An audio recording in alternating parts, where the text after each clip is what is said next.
with CM Punk commenting on what's missing from the business today and more. This is Wrestling Hub. My name is John, and you're watching the Wrestling Report for August 28th. Before we get into the rest of the video, make sure you subscribe to Wrestling Hub and turn on all notifications to stay up to date with everything in the world of pro wrestling. Also, don't forget to follow us on Instagram at Wrestling Hub Official and follow us on Twitter at Wrestling_Hub.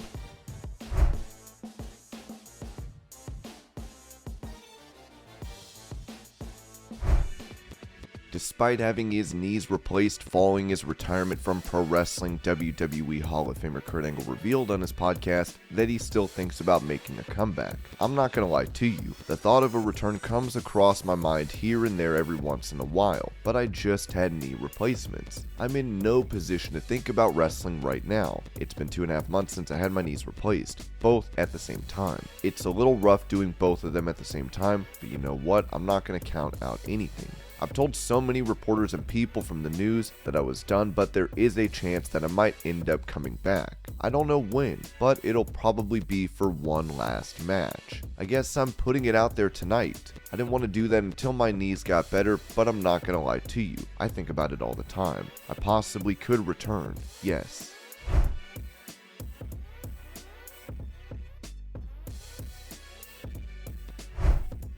Recalling his feud with Edge over Lita in WWE on his podcast, Matt Hardy said that they were threatened with being blacklisted from pro wrestling by Vince McMahon given the real nature of the affair. Vince McMahon, in his mind, he was worried there's going to be tension between myself and Edge. So he called us into his office and he was going to sit us down and talk to us, and also let us know how he wanted the finish of this match to go specifically in detail. So we walk into the room and we were getting along good at this time. You know, there were moments where there was some tension, obviously, but Vince was going to talk to us both and make sure to lay down the law, so to say. So I remember myself and Adam, we go sit in there. There's a couch across from his chair, and we're sitting on opposite ends of the couch. You know, there's probably 4 feet between us. We're sitting, and the first thing Vince says, he says, "Adam, Matt, you know, WWE is my company, right?" He says, "You know that this event, SummerSlam, is my event that I created, right?" We both go, "Yes." He says, "You know that I have rented this venue for the night, right? So this is basically my arena. Do you understand that?"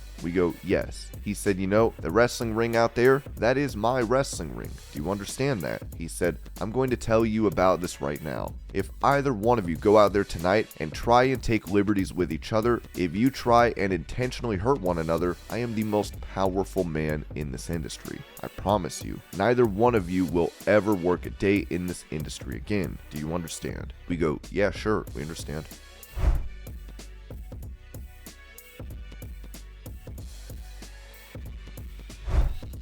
Speaking of Vince McMahon, Dave Meltzer noted on Wrestling Observer Radio what the original plans for the former chairman and CEO were at WrestleMania 38.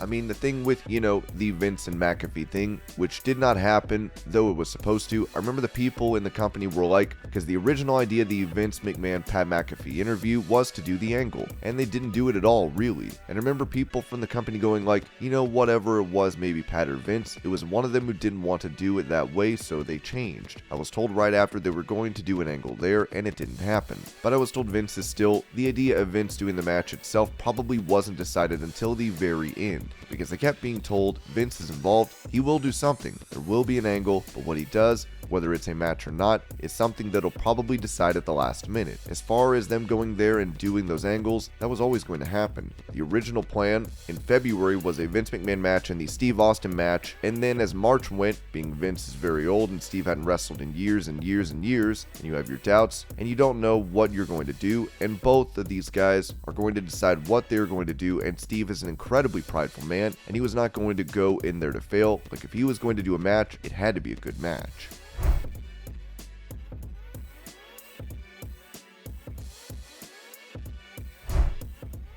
When it comes to Jeff Jarrett holding his senior VP of Live Events position for about 3 months until his recent firing, Dutch Mantel noted on Smack Talk that this was done to bring in Road Dogg. I think that Triple H was basically looking for a job for Road Dogg, and he had to get rid of Jeff to put him in there. I think Jeff was doing great with that job because he's been around the wrestling business for long. Road Dogg has been around the business his whole life, and so has Jeff. I hate anybody losing their job. If you think back, some of those old grudges follow hard and are never forgotten. I do think Triple H may not have liked Jeff very much and was looking for a spot for Road Dogg, and I'm not saying this is true, but he wanted to put him in that spot that Jeff was in. You have to remember, Jeff is a Vince McMahon hire and not a Triple H hire. Anyone who takes over the company want your people in there.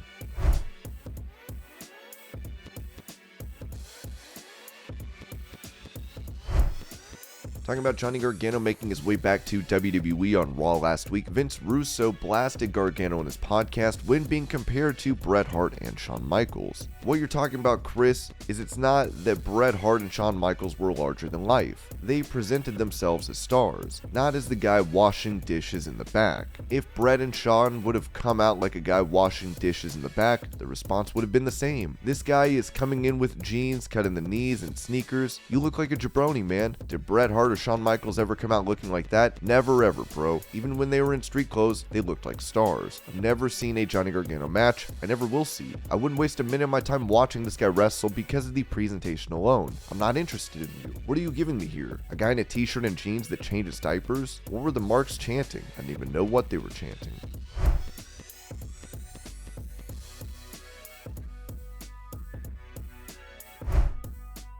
On Wrestling Observer Radio, Dave Meltzer talked about the rumors of WWE potentially returning to a TV-14 rating for their shows, as he said that's not going to happen now yet.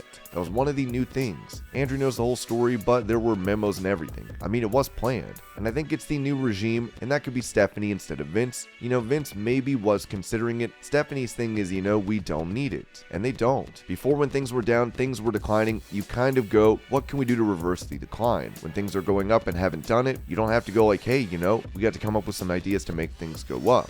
And they're doing swearing, so maybe we got to do that one now. AEW is not going up and we are going up, so why do we need to fight them on their own? To do what they did, that stopped working. The trajectory of everything, it's kind of like, yeah, that's probably a decision we shouldn't make right now, so they didn't. I actually congratulate them for reversing course based on analyzing what's happened in the last 4 months.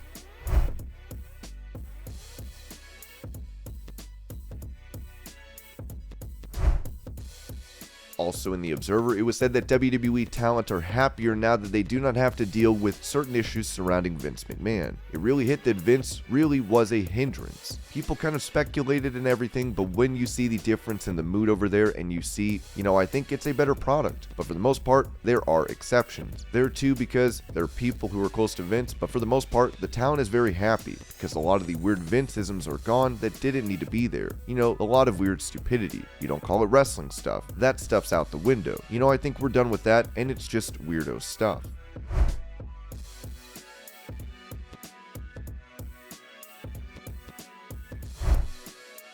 Sticking with the feelings of talent in WWE now that Vince McMahon is gone, Dutch Mantel said on Smack Talk that the locker room is more relaxed. I think if you talk over the fans, I think that pisses them off too. They're going to put up with it because they have no choice, but I never understood that when they try to talk about their pay level. But I guess hospitals was sounding too dangerous. I don't know what it was. I think the whole atmosphere and mood of the WWE dressing room is more relaxed and laid back.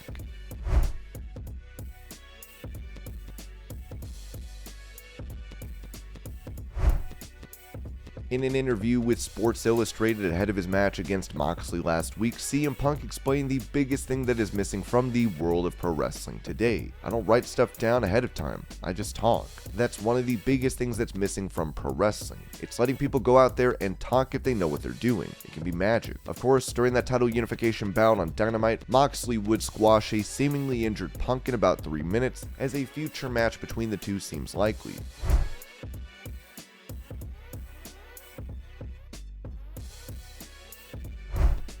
On his YouTube channel, former writer for WWE Vince Russo revealed that he has been working with the USA Network as a consultant, saying, "I've been keeping a little secret for the last 2+ years. I want to come clean. Well, bro, I'm going to break the news to you on this show. I have not said this publicly before. From March, pre-Mania, bro, it was right before Mania in 2020 up until this past Mania in 2022. So basically, bro, for 2 years, I was consulting for the USA Network. For 2 years, bro, the the USA Network paid me very, very, very well. Now, if you want to know how this came about, let's take a couple of steps back, and I will explain it to you. I get in contact with the vice president at the USA Network, who was overseeing Raw. He knew who I was, called me back immediately, and we had a long discussion. So the first thing he did was he went directly to Vince McMahon. Back in May, it was said that Russo offering his help to WWE as a consultant was false, with it even noted that he had been begging to be hired. It remains to be seen if this new claim from Russo will be verified.